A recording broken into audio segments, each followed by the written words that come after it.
Hello, I'm Lesley Logan, and today we're going to talk about the 100 and some options for you to level up or down level your 100 here on the Reformer today.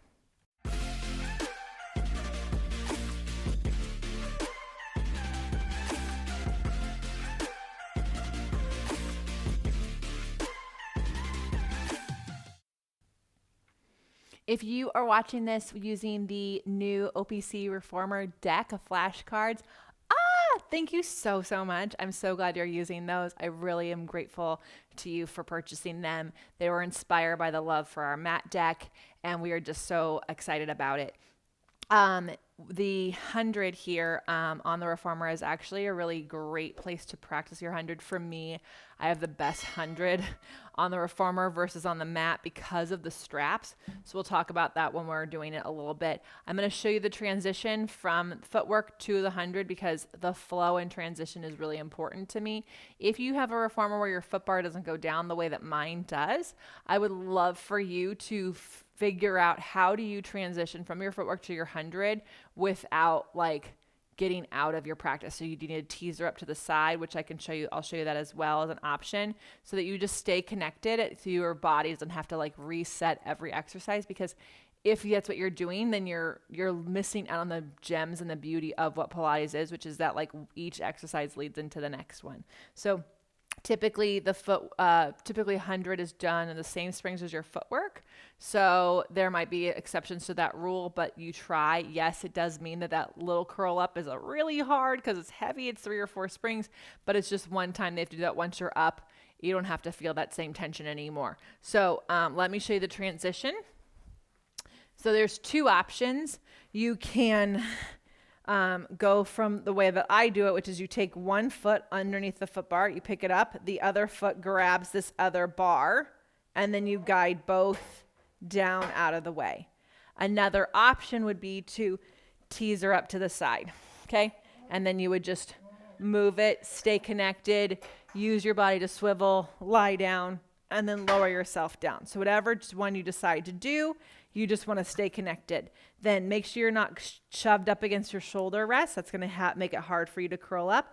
Squeeze those legs tight together. Feel your whole hand hit the handle. No pitchforks in those fingers. I promise you it makes it more hard. So take a deep breath in. On the exhale, you lift your head and chest up, press your arms down. So yeah, first curl up is a little tricky, but now that the arms are here, you're just pumping your arms. And the goal is that your carriage doesn't bounce.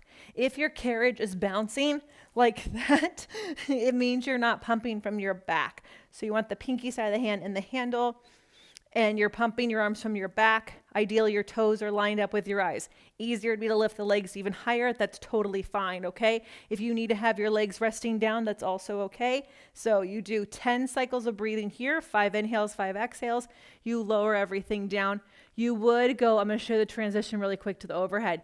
You take your head rest down. Super key, do that first. Hold both handles in one hand. Teaser up like you may have already done.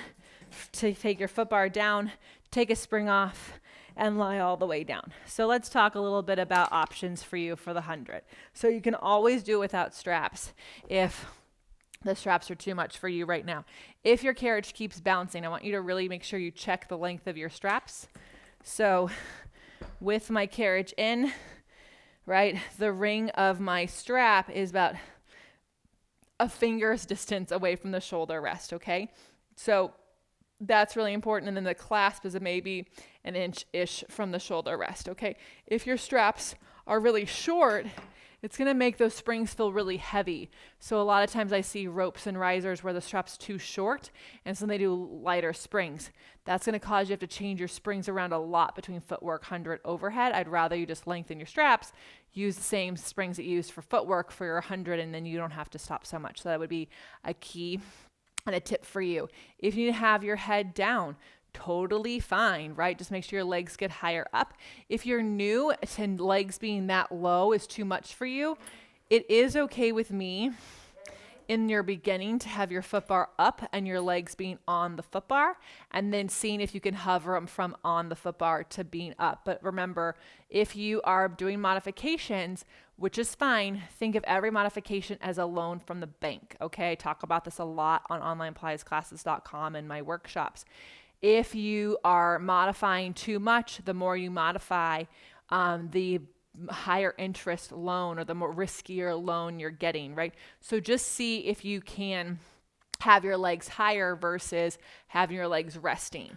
Or if you can, if you need to rest your legs, it's totally fine, but can you start to lift them up and really practice that? Because further exercises in our reformer practice are going to require your legs to come from below the level of your body to up. So the sooner we can teach your legs to lift themselves from your center, the better. And remember, those springs really do make it easier. So if you're struggling on the mat with your 100, this is not going to be harder than that. It's actually going to be more supportive than that, even though that little curl up at the beginning, it seems difficult.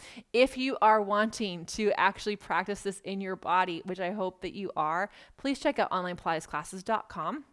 We have weekly classes on the reformer that are 30 minutes. We have a monthly theme as well that's a 50-minute for those of you who want more. We also have this freaking epic community, and we all focus on how we can use Pilates to do life better.